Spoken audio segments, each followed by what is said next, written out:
तो गीता प्रेस पर सियासत की जड़ में है 2015 में प्रकाशित अक्षय मुकुल की किताब Gita Press and the making of Hindu India.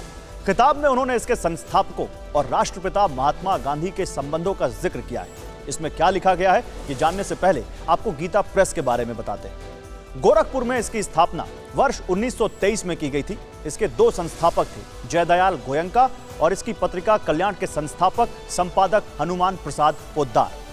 Akshay Mukul ने अपनी किताब में पोद्दार और गांधी जी की पहली मुलाकात का जिक्र किया है, जिसमें उन्होंने बताया कि वर्ष 1926 में पोद्दार जमनालाल बजाज के साथ महात्मा गांधी के पास गए थे। वो कल्याण पत्रिका के लिए बापू का आशीर्वाद चाहते थे।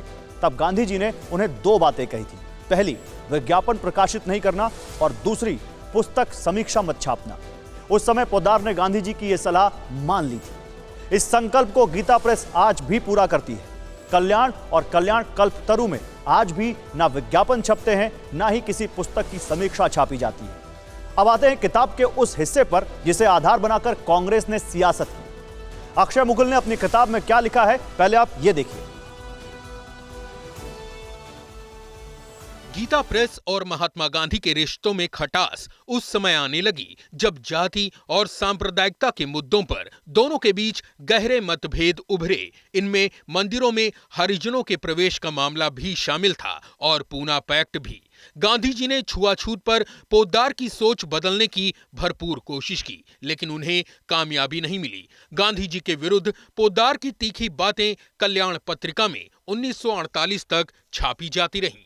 इसके बाद 30 जनवरी 1948 को गांधी जी की हत्या हो गई और उनकी हत्या पर गीता प्रेस ने सोची समझी चुप्पी साध ली। जिस व्यक्ति के लेख और आशीर्वाद कभी कल्याण पत्रिका के लिए अहम हुआ करते थे, उनके बारे में अप्रैल 1948 तक इस पत्रिका ने एक शब्द भी नहीं लिखा। अप्रैल 1948 में पोद्दार ने गांधी जी के साथ अपनी कई मुलाकातों का जिक्र किया।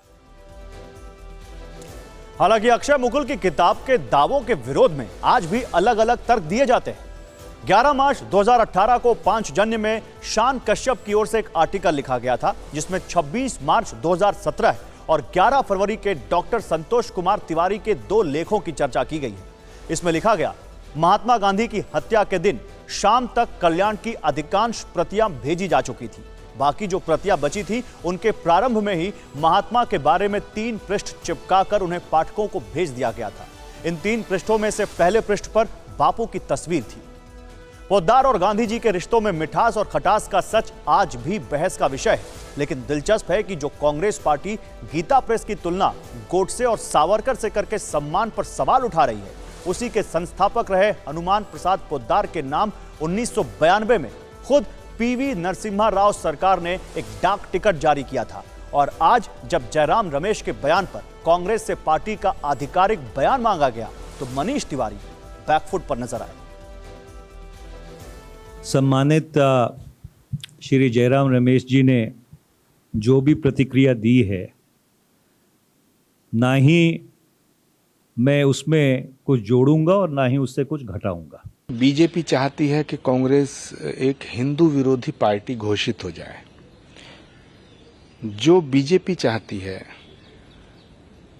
कांग्रेस पार्टी में कुछ ऐसे नेता आ गए हैं जो वही काम कर रहे हैं। गीता प्रेस का विरोध करना हिंदू विरोधी मानसिकता की पराकाष्ठा है। वैसे सियासत से हटकर बात करें तो गीता प्रेस के बारे में यह ऐतिहासिक और दिलचस्प जानकारी आपको होनी चाहिए। गीता प्रेस ने हिंदू धर्म की सबसे ज्यादा पुस्तकों का प्रकाशन किया है। गीता प्रेस अब तक करीब 90 करोड़ से ज्यादा किताबों का प्रकाशन कर चुकी है।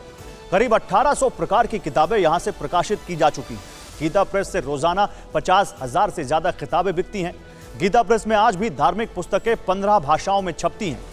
गीता प्रेस हिंदी, संस्कृत में करीब 800 पुस्तकें प्रकाशित करता है। गीता प्रेस लागत से 40 से 90% कम कीमत पर किताबें बेचती है।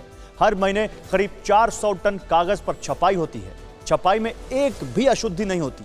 गलती पकड़ने वाले को इनाम की योजना चलाई जाती है। सरकार या किसी संस्था से आर्थिक मदद नहीं लेती। और आज जब इसे गांधी शांति पुरस्कार देने का ऐलान हुआ तो प्रशस्ति पत्र लेने की बात तो की, लेकिन इनाम की राशि 1 करोड़ रुपए लेने से मना कर दिया।